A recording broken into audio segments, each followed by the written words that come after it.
most vital theme to our spiritual evolution. So today I'm going to be going over a very hidden and covert mechanism that the shadow uses in order to conceal itself from our conscious awareness. The more conscious and aware that we become of our own hidden aspects, we can start to develop an affinity or an identification with parts of ourselves and aspects of the shadow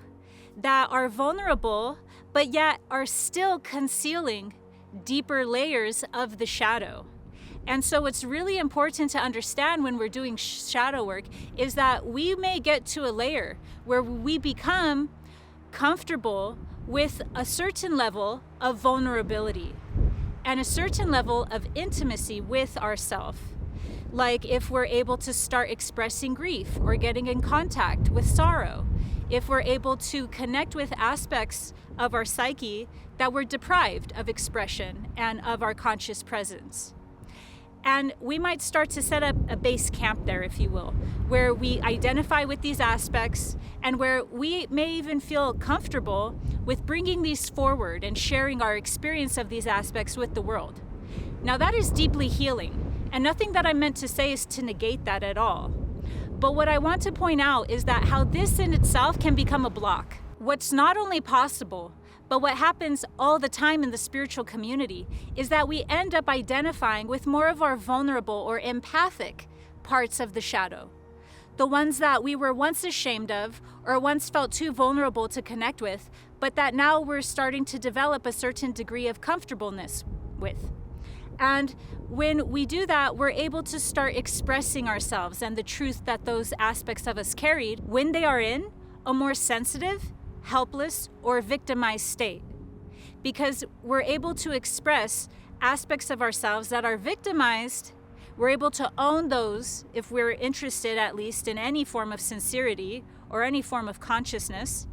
It becomes far more comfortable for us to start to integrate and connect with and meet the more victimized aspects of ourselves, the more, let's call it, empathic aspects of ourselves. But what can end up happening is that can become a block where we specifically end up identifying with those aspects of the shadow to conceal ourselves from deeper aspects of our shadow. So often enough, our unconsciousness will use the victim end of the victim-perpetrator spectrum that's held within our own psyche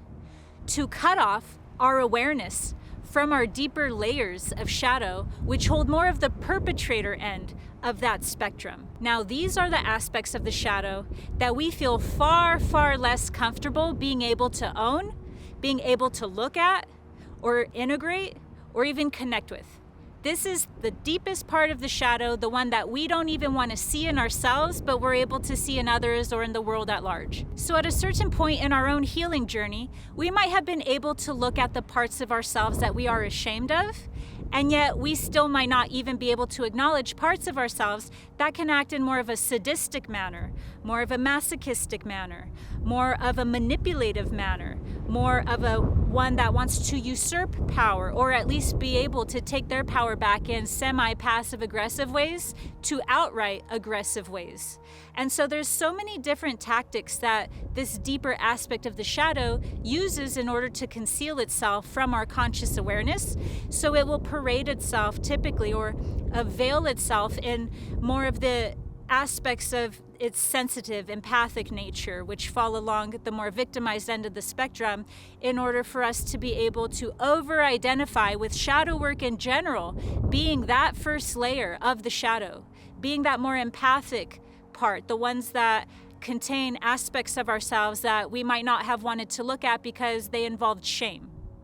But yet when we go underneath that layer, we might find that we totally act in completely passive-aggressive ways, or we act in ways where we lock into place energy that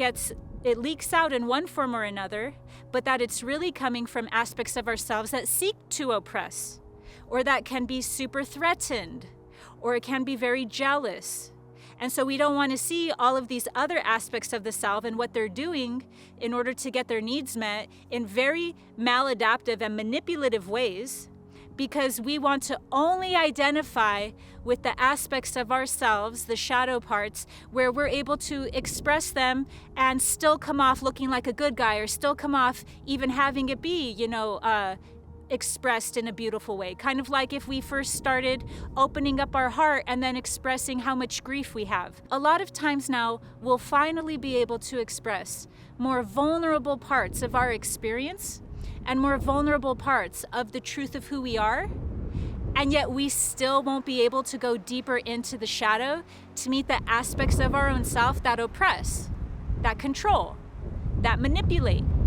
that are threatened, that do certain things, and that take certain actions, all from motives that they have kept concealed even from themselves, so that they can create their own story as to why they're motivated to do those actions and to do those things. Now, how we begin the integration of this level of the shadow is going to be through a large capacity of non-judgment, because we will need to be in a very non-judgmental state in order for us to even acknowledge the fact that we contain both the victim and the perpetrator end of the spectrum within us. And that even if we're not playing that out in a super aggressive degree in the external, or to a super detrimental and negative degree to the external, that this is still a beneficial integration process happening for our own personal ascension and spiritual evolution. This level of awakening is most profoundly encapsulated through the esoteric Kemetic proverb, "The tyrant is the slave turned inside out." And that's exactly what we get to within ourselves when we start performing the integration and the awakening within our shadow to the depths within our psyche that contain these aspects that we start bringing up to the surface, we start exalting, that are more on the perpetrator and predatorial end of the spectrum. So what's really interesting to know is that even with this victim, perpetrator, and rescuer cycle that we have going on, this whole spectrum is really, at the deepest level, all expressing a deeply victimized energy cycle. They're all victimized aspects going in different motions and different phases of that cycle of victimhood. And so that's how we're able to most easily transmute and integrate these aspects. It's with that non-judgmental, compassionate heart center that we're able to neutrally, objectively, and very non-judgmentally hold the space for these aspects while still keeping in the background this witness, this non-judgmental space of they're all just different cycles, or they're all just different phases of victimhood within that cycle. It might be less risky for us to own our more appealing shadow aspects, the ones that we can build our personal stories around, rather than acknowledge our less benign aspects. However, we could unconsciously turn around and use those same qualities to shield us from owning or recognizing our tyrannical, petty,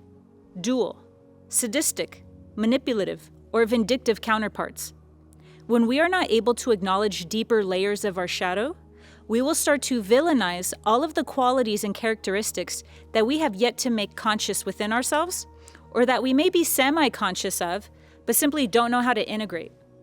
This dynamic is innocent enough, but it can create strong judgments that cause us to deny our own humanity. It's extraordinarily vulnerable to have emotions like jealousy, resentment, vengeance, inferiority, fear. But these energies can easily turn into a larger energy, like domination, manipulation, or oppression, when we have not cultivated the depth or the sincerity to compassionately examine them. I hope this has helped you meet your tyrant and your slave. Make sure to subscribe to my channel for higher dimensional guidance through spiritual awakening. See you next time.